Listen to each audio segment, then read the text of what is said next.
প্রধানের সই জাল করে সম্পত্তি হাতিয়ে নেবার অভিযোগে গ্রেপ্তার ধৃতকে 5 দিনের পুলিশি হেফাজত চেয়ে বারাসাত আদালতে পাঠালো গোবরডাঙ্গা থানার পুলিশ।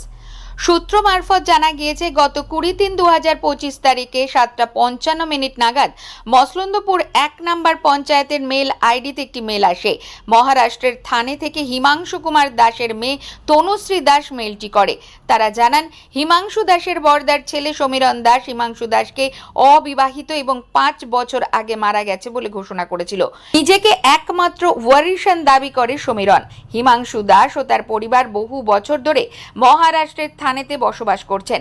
সমীরণ দাস বামনডাঙ্গার বাসিন্দা। হিমাংশু কুমার দাসের সম্পত্তি হাতিয়ে নেবার জন্যই মসলন্দপুর 1 নম্বর পঞ্চায়েতের লেটার প্যাড নকল করে সম্পত্তির উত্তরাধিকারী দাবি করে।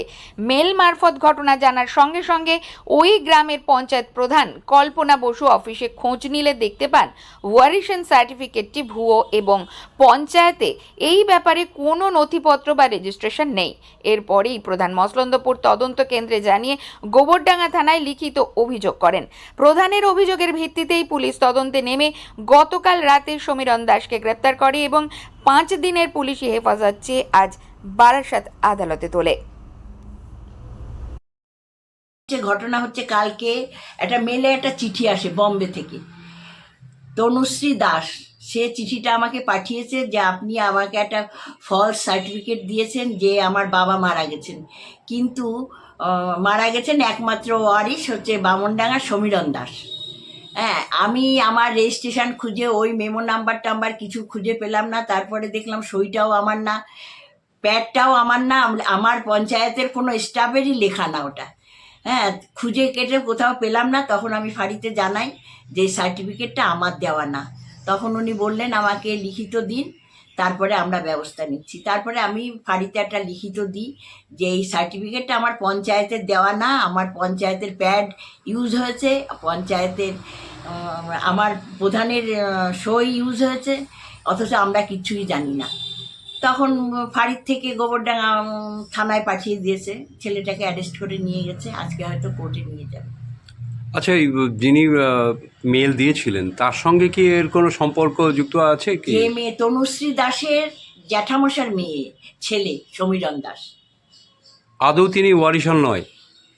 তার ওয়ারিশ তো তার মেয়ে, কিন্তু মিথ্যে করে সেই জমি, সেই কাকার জমি, কাকা এখানে থাকেন না 40-50 বছর, কাকার জমি ডাকুই চাষ করে, মানে সমীরণ দাসই চাষ করে, কিন্তু এই ফলস নিয়ে সে নিজের মনে হয় বিএলআর অফিসে ইসের জন্যই জমা দিয়েছে, রেকর্ড করার জন্য।